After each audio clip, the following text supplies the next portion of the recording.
The enzyme ENPP1 is naturally found on the surface of cells. It's actually a dimer, so it's got two identical subunits that join together to make the active enzyme. The enzyme, as I said, sits on the surface of cells where it takes ATP that's been transported out of the cell by the transporter ABCC6. The enzyme cleaves ATP into pyrophosphate and AMP.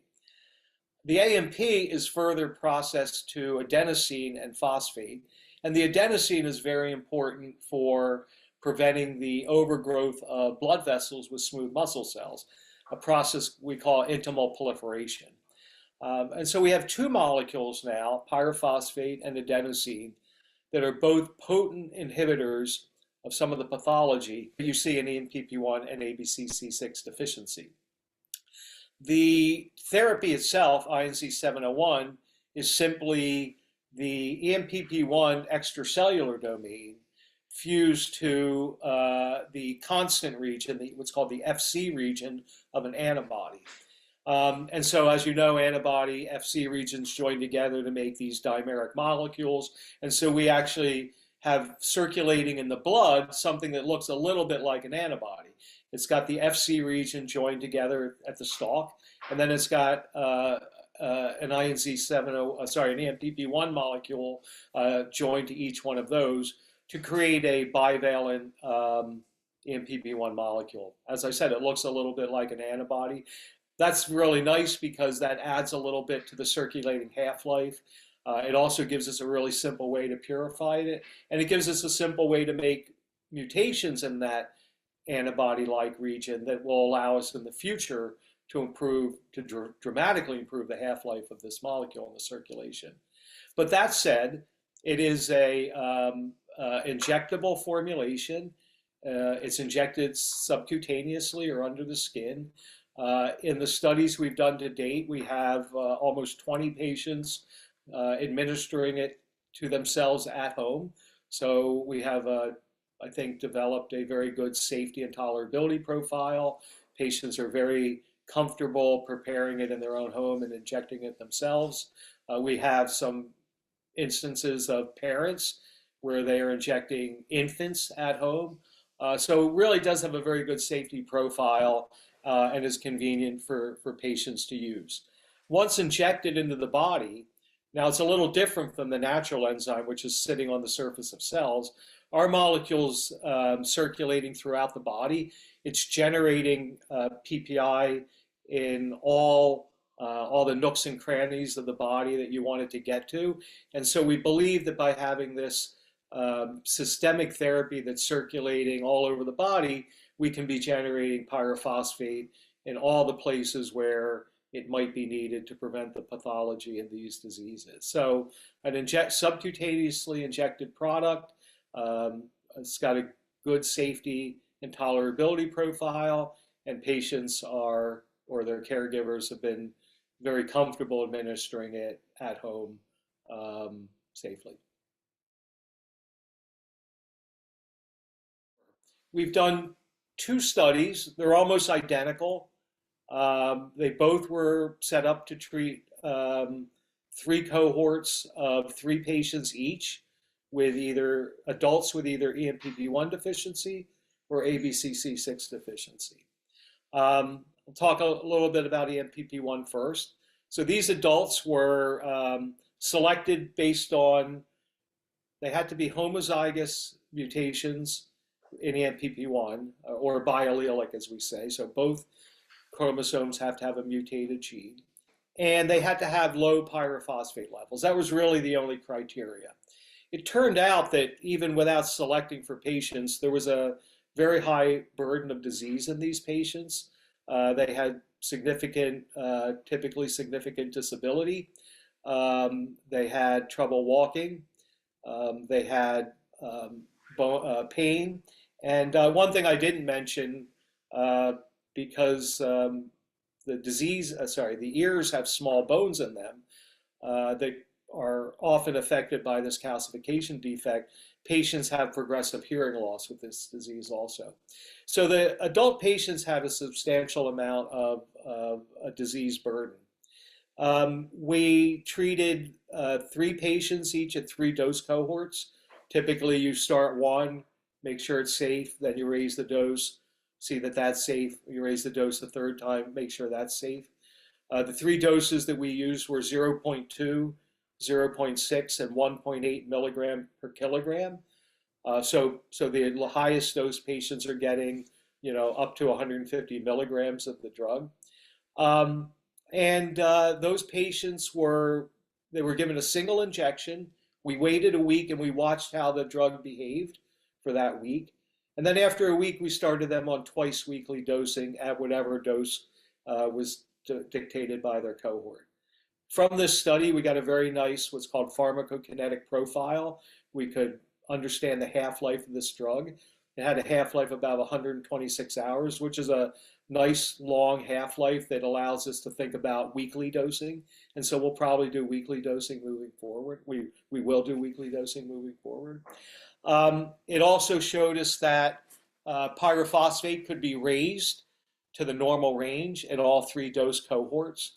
And so that was very encouraging that the enzyme was moving pyrophosphate from very low levels, maybe below 200 nanomolar up to 1,000 or 2,000 nanomolar. So very substantial increases in pyrophosphate.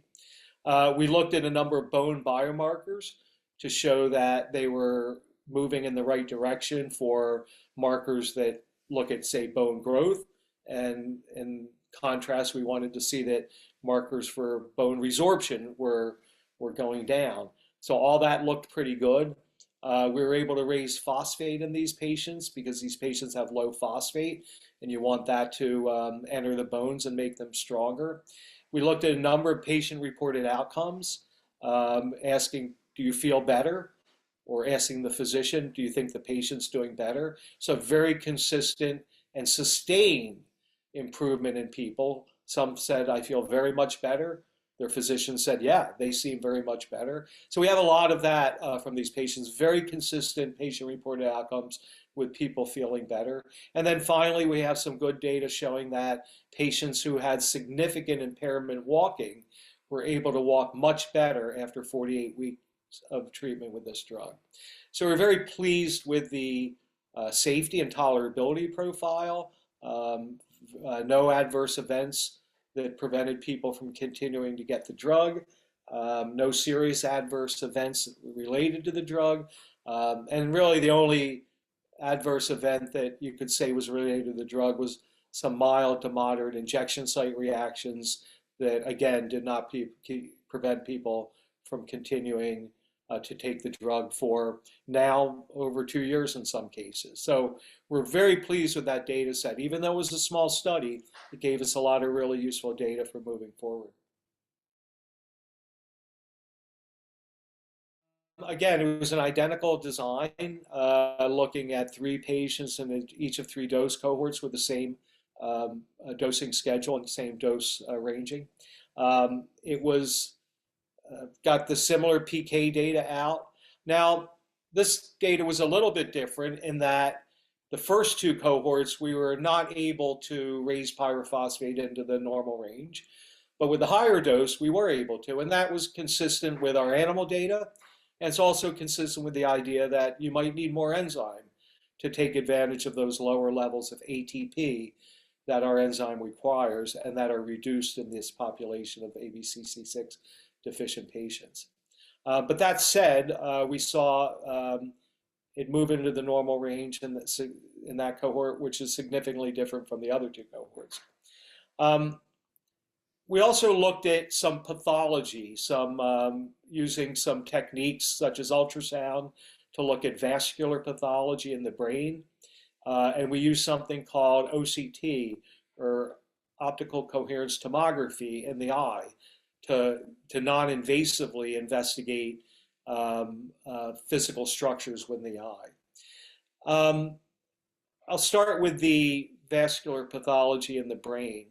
One of the things that we noticed when we started to work on this disease was that we knew that there were some pediatric patients out there, and we were being sent angiograms of their brain showing constriction of the blood vessels. So we wanted to look at what's called the carotid intimal medial thickness. This is how thick the wall of a blood vessel is. Now, as the wall of a blood vessel thickens, the lumen, or the space the blood flows through, narrows. And so thickening blood vessels are a bad sign. They're cutting off blood flow. And so we looked at this parameter called the carotid intimal medial thickness, and we found that contrary to what normally happens as you age, and more pronounced in these patients with PXE, it thickens more rapidly. So it thickens as you age, it thickens more rapidly in patients with PXE, and to our surprise, we were seeing an average decline or thinning of the CIMT. It's a small study, but we were encouraged by the data that as opposed to an average thickening over a year, which we know happens, and we actually know from other studies how much it should thicken, we saw a small but consistent stabilization and in some cases thinning. So we were encouraged by that. And so that's the kind of thing that would be predictive of improvement in blood flow that we'd like to see in patients moving forward. We looked at another vascular structure, if you will, and that is in the eye. Below the photoreceptor layer of the eye, there's a vascular layer called the choroid layer, or sometimes called the choroid capillaris. And this is all the blood vessels that feed the retina. People may be aware of something called wet AMD, where you get a lot of neovascularization, where blood vessels are proliferating and causing visual problems. This is where this is all happening. In patients with PXE, they go through a progression of calcification of the retina, cracking of the retina, neovascularization of the choroid, and that leads to eventually something called geographic atrophy, which is also known as dry AMD. This progression always occurs in PXE patients, leading to all or almost all of them having severe or complete vision loss in their midlife. So looking at this choroid layer, it typically thins as you age, and we were pleased to see that it was thickening in our patients. We also saw that that was associated with improvements in visual function. There's a visual function questionnaire called the VFQ-25. It asks, how can I conduct my normal life? Is my vision impaired to do my normal life? Things like driving. It's not a visual acuity score, and we've shown improvements there too, but it's a visual function score, which is really important for conducting and living your normal life beyond just being able to, read certain lines of text. So we're seeing improvements there that correlated with the thickening of the choroid layer. So these are two measures that we'd like to see improve in both adults, but more importantly in children, because I mentioned that they have a high risk of stroke, and we think that thickening of, say, something like the carotid artery and preventing blood flowing properly there would be really important for prediction of stroke. Likewise, we think that thickening of the choroid layer in the eye, that is the vascular layer of the eye that's providing nutrients to the rest of the retina, we think that thickening there is something that we'd really like to see in patients because we know they're having progressive vision loss. So in both cases, we feel that we've identified pathological markers that will be useful in assessing improvement in children moving forward, as well as adults. In both of these rare diseases, we have a major effort to identify patients. And we do that by building relationships with the community. There's a very active communities, patient organizations that help patients deal with these diseases. We support them with funding. We work with them to design our trials. We work with them to help identify patients. We work with them to build our registry. We've launched a registry for ENPP1 in collaboration with a group called GACI Global. GACI stands for Generalized Arterial calcification of infancy. And this is the name given to the infants with the ENPP1 deficiency. They're called GACI1, as well as the infants with ABCC6 deficiency. They're called GACI2. So GACI Global is a really great organization that we've been working with. It helps us work with the patients, get our message out to the patients, helps us identify patients, and it also helps patients meet other patients so they can deal with the disease. So this is a really critical part of our organization, where we're providing outreach and getting input from these patient organizations, which is really critical to getting our message out, to improving diagnosis, and ultimately supporting getting this drug to patients. So I just want to make sure we mention the importance of the patient organization that we work with, that's helping us with messaging, with our registry, and with improving diagnostics around the world.